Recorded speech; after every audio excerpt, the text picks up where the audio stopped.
public space should be ours. So we print on the walls. It's actually the universe and the galaxies. I've never left poetry. Gabriel, thank you very much for having invited us to your place in Berlin. And this is an interesting experience, I think, for both of us. So because usually you sit there and film, and now you sit here as a guest, and I'm very happy that you agreed to have this. Of course, Sergey. Thank you so much for inviting me. And yes, behind the camera, now in front of it, it's a little bit strange, but it's good. It's nice. And in general, so I think so in Berlin you are more famous as a visual artist, you know. So, but you started with poetry, so you're also a poet. Yeah. And how does it feel like to switch the artistic directions, or is it just a genuine thing which happened for you? I think it's a natural progression of one's personal evolution, so to speak. Because when I started with poetry when I was 16, 17 years old, that was my first medium of expression into the arts. And as I've grown up, matured, I have found other ways or other abilities within myself to express them, but I've never left poetry.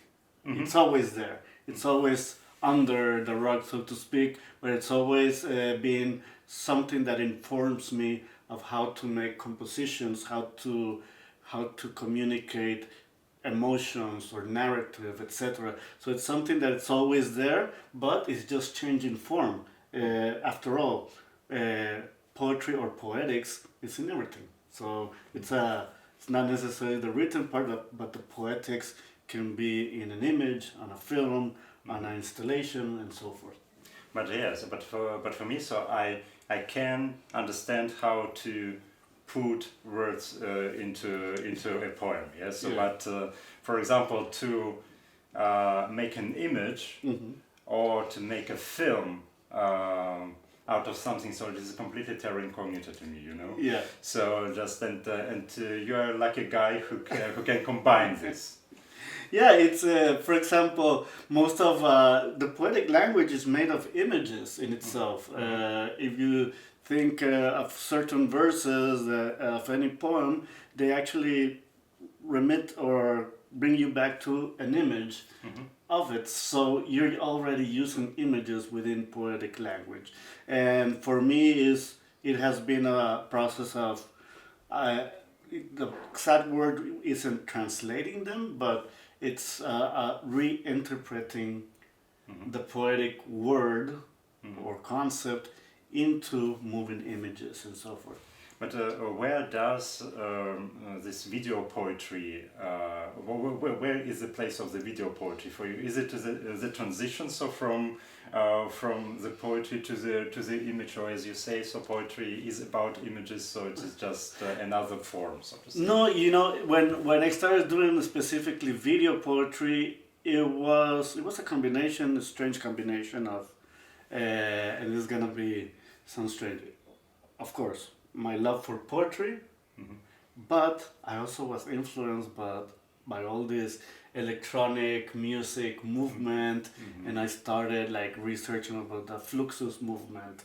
And exactly, it is also about music. Yes, it's about music, and the Fluxus movement, for example, and the vanguards in art, they influenced me in a way of seeing how things can be combined or deconstructed. And in that sense, I started to combine poetry with video in the sense of, okay, I'm gonna make a poem, instead of writing it, I'm gonna write it on the screen, or I'm gonna mix different sources that have words, and from that I can construct a poem in a live, practically. So I was experimenting at the beginning in Honduras with, I would do like events that instead of a poetry reading, I would call it a poetry reading. The thing is, the person would read it. not me. So I would have on a wall the projector, and I'll be mixing all my sources of fragments of text, and I will be doing it live, and each time it would change. So that would become what I would call video poetry, and from then on, that's how this, for example, also referring to the electronic music, it's all these logics of mixing everything, and we have become a culture of mixing. Everything is mixed and reused and repurposed. So it follows that logics of culture that we are living in. Yeah, and actually, so you work a lot with beamers, with projectors. Yeah. So I've seen your installations so you was also part of the Berlin Festival of Lights, but you also had this wonderful project Gargantua. Yeah. So we're lighting the facades of the buildings here in Berlin. And tell me a little bit more about this. Well, that's also something that stems out of poetry, because Gargantua was or is a magazine that I published in Honduras. I published it freely. It's a magazine about poetry and arts. And is it still there, or? I still have some editions here, but some prints here. But I want to do it again here in Berlin, and want to revive it, so to speak, a published version of it. But during the pandemic, I had Gargantua in my head, the project, poetry from all over the world, and I said, okay, but the pandemic is limiting me how I can interact with people, and I just said one day from the kitchen of my apartment where I was living, I put the projector on the window, connected fragments of poetries or images of the magazine itself, and started projecting it to the neighbors. So on a wall you could be reading poetry from all over the place, and that's how the project, which is now the name Gargantua Guerrilla Projection Magazine, started.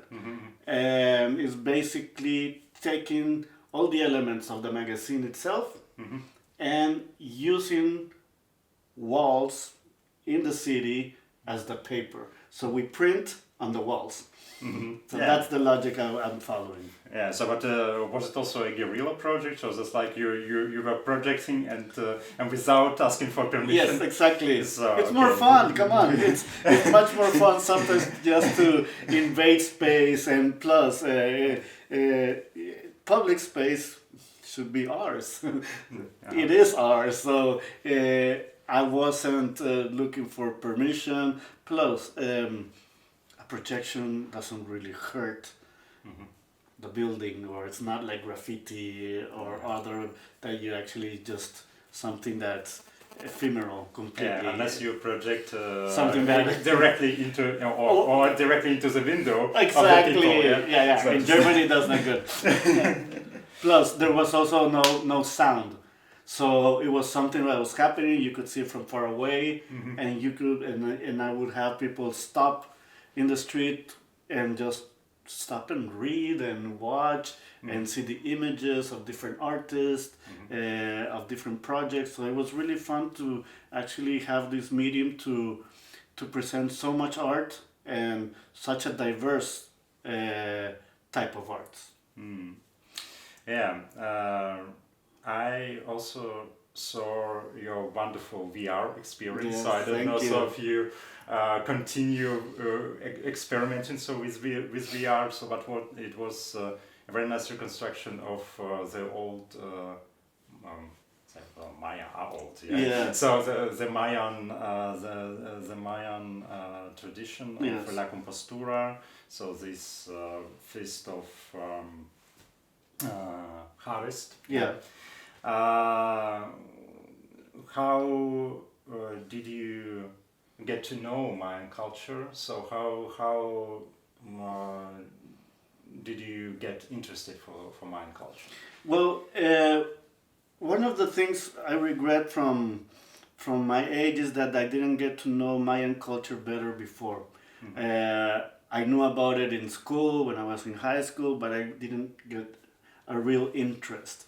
And it was only later on in life that I really saw how amazing and wonderful and rich this culture was, and their vision of the cosmos and life was really fascinating and quite poetic in all of its construct of how one becomes one with the universe and simple things. For example, and when I talk about poetics, is for example the skin of a jaguar for them. Mm-hmm. It's actually the universe and a galaxies on its skin. So the jaguar carries all the universe on its skin, and that's why it's such a mysterious animal that they can only see it every once in a while in the forest, in the woods. And or for example, a warrior, and when a warrior dies, he becomes the most fragile animal on earth, which is a butterfly. And it starts flying, and when the butterfly flies, which is so delicate, it becomes part of the stars. So it has very poetic elements, and that really attracted me to it. And I started researching about it, and I first used this reference of Mayan culture in an artwork that I presented in Spain called Xibalbá, which is the underworld of the Mayan people. And then continuation of those influences, I did La Compostura, which is a ritual, a cosmic ritual that is still practiced to date in many cultures, but it's practiced in Guatemala, in Belize, and in Honduras.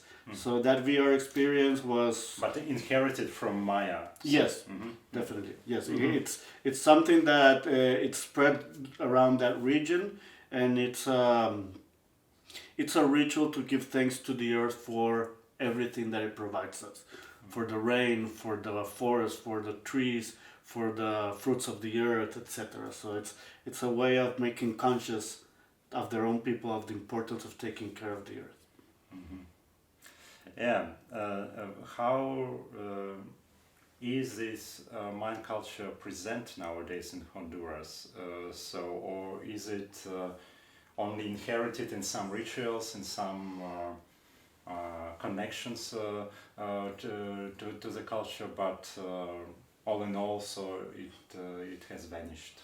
There are, mostly in Guatemala, for example, there are people that are directly considered Mayas, or from that lineage of ancestry. Nonetheless, it's practiced. The Mayan culture, of course, it's gone, but it has ramified or ramifications into other expressions within other cultures or newer cultures. So it's still there. It has this base, but it has just diversified a little bit in other. For example, I take from La Compostura specifically what the Lenca culture do in Honduras, and other parts of Mexico and Belize have other expressions, but basically perform more or less the same rituals and activities. Which cultures are important to you personally? So is it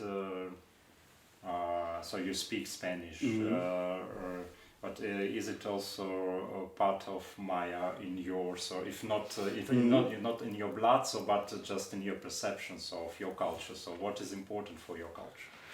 Well, for me, more than like pointing out a specific culture, I'm more open, and as I said some time ago, I feel like more a citizen of the world, and that I'm part of all the cultures, and that we, even in our histories, if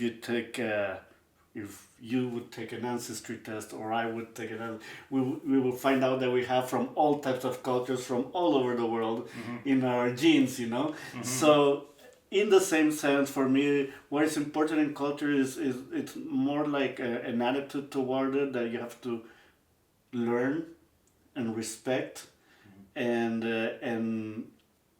I think that even language is one way of learning and understanding a culture to preserve it. So in that sense, of course, Maya culture in this case, I'm very interested, but more in an intellectual and an inspiring form. Of course, where I come from, Honduras, and all of what it gives me now that I live here in Berlin, it's I'm like a sponge, you know. I'm getting all this information and trying to understand it, and it's really beautiful, the process of opening your eyes to a new culture. Yeah, so just I haven't been to Americas yet, so hope the day will come. Of course. But if I look at the perception, especially of the Latin America, in here in Germany or in general, in the so-called Western world, global West. So it is. These are the countries of corruption, crime, such as dictatorship, and so on and so forth. And to a certain extent, so I think it is legitimate. So, but of course, it is more than this. Of course. Yeah. So, just what is special about Honduras for you? So, what are the words which come to your mind when you think of Honduras? Well, for the first word or the first concept that comes to me about Honduras is the kindness of its people, the warmth. They will always receive you with open arms. Doesn't matter where you are from, how you look or anything, they will always receive you with open arms, and they will help you, and that's one of the characteristics of it. It's very warm-hearted people.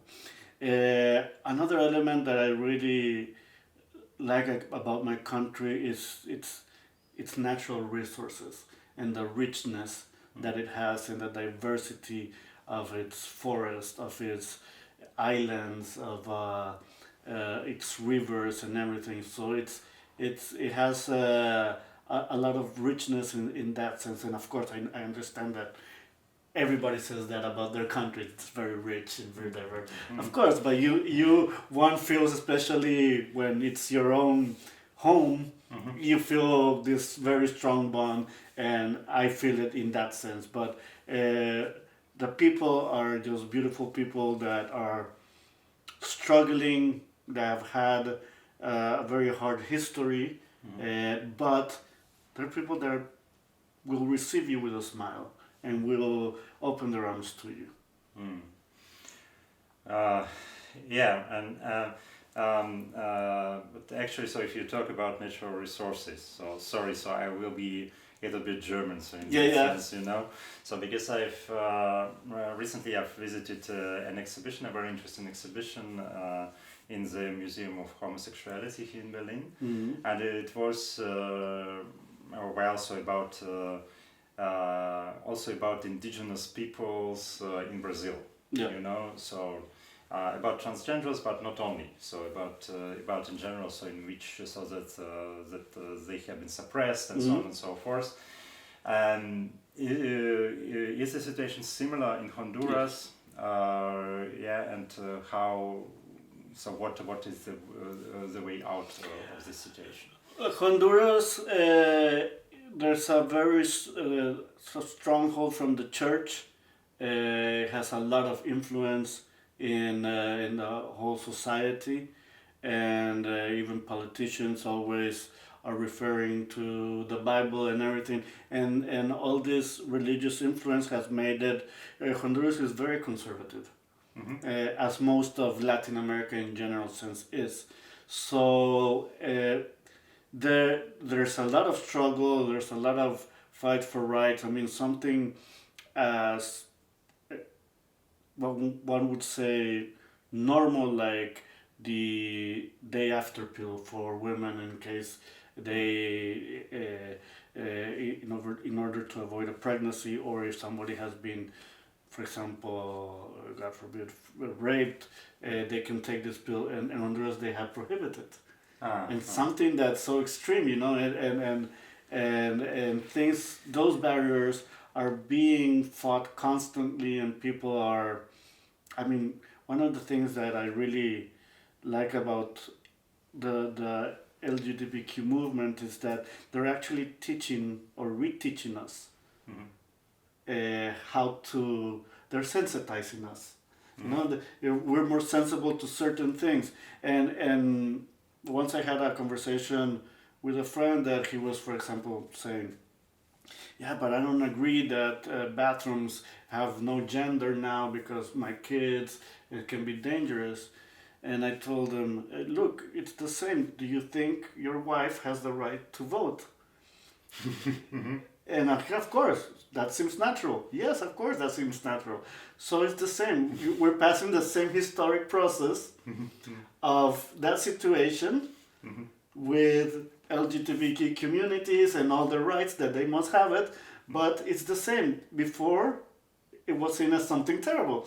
Or like, why would a woman vote? Today we see it like absolutely normal, and we would get mad if we even questioned that. So in that sense, we're being sensitized and we're being re-educated or being able to like be more aware about other people's rights, and it is a struggle. Yeah, so I've seen a meme.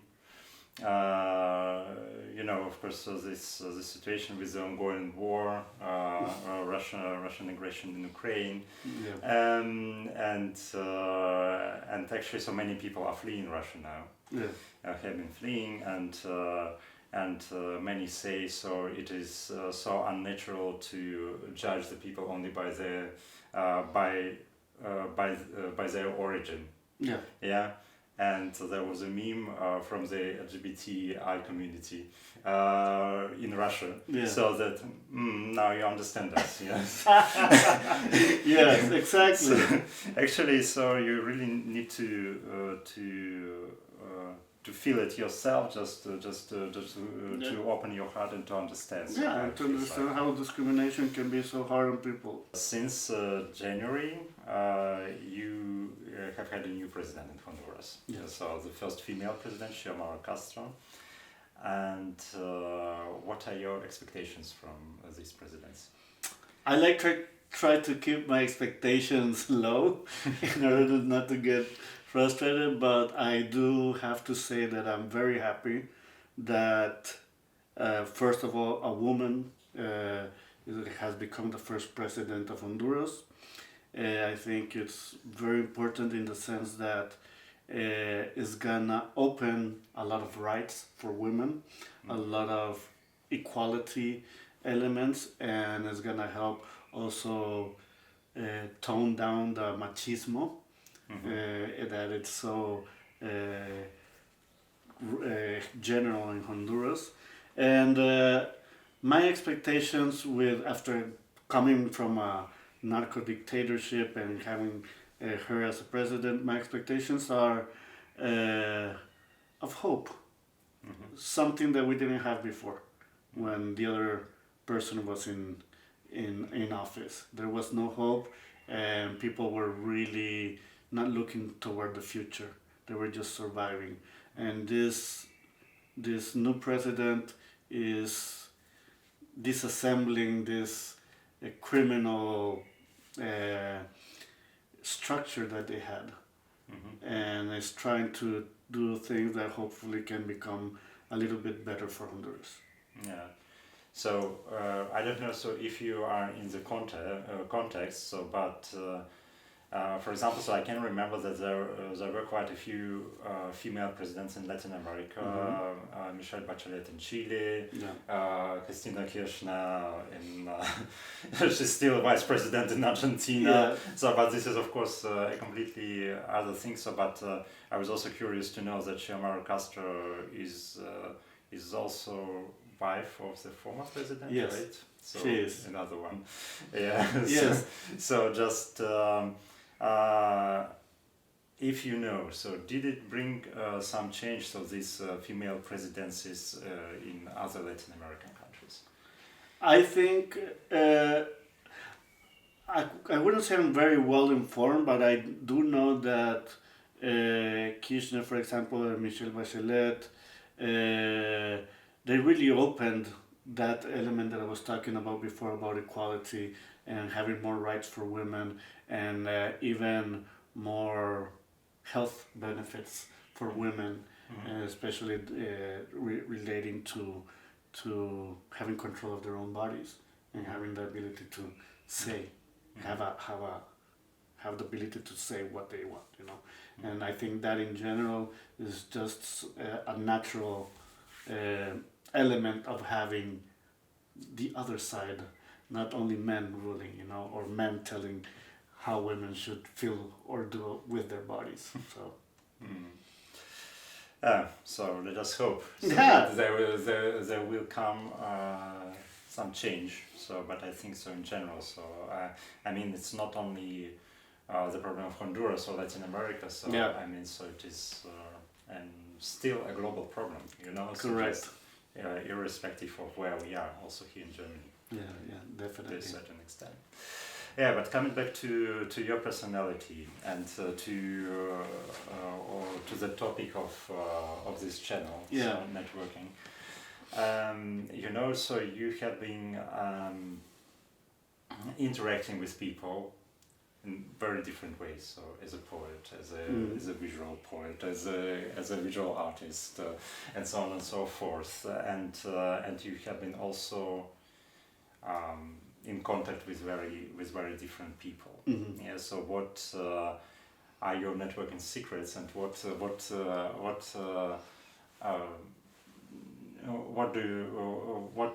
helps you to get along with the people? So to talk, to communicate with them. I think when I came to Berlin, I understood that it was crucial to have a good network of people and to keep people close or in the loop, because I came here completely alone without knowing anybody practically. So the circles I've been within, the artistic circle, I've been always trying to keep up with them, call every once in a while, or try to construct them smoothly, but without being that person that is like only interested, you know, like or hypocritically interested, which is very common in the art world. But stay something. Be true, but stay in the loop and just. I mean, and be very open to listening to people. I think at the end, everybody wants to be listened to, not to be given solutions. And just listening and just, hey, there's this project, can you contribute, or can you participate? If I cannot participate, I'll say, hey, maybe I can help you with this, or maybe I will recommend this, or I can connect you with somebody else. And something, for example, that happens within the circle of friends and artist communities, like, for example, hey, there's this open call. Maybe I receive it and okay, this is not for me. I'm gonna give it to the other person or send it to another, and it becomes like a whole network of people. Hey, there's this project, or there's this job opportunity, and it becomes a normal dynamic that is actually very similar to the dynamic of finding an apartment here in Berlin. Now that I think about it, you know, like, because everybody, hey, a friend is looking for an apartment, yeah, and everybody just is aware, like with their eyes open, their ears just taking out, and as soon as, hey, I connect with this friend or the friend, and that's how it works. The same thing has been my experience with art, and basically you're creating or going up a ladder of knowing people, and the most important at the end is being very formal with your work. I mean, if you're not gonna be able to do it, say it.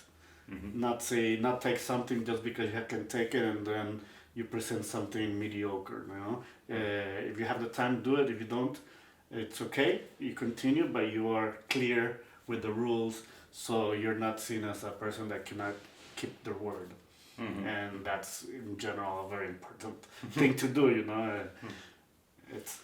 Yeah, but is it or was it easy for you to get along so with the Berlin artistic community? Is it open enough, or is it not? It's a closed club. No, it has become natural for me, but I do realize it's so big and there's so many circles within it.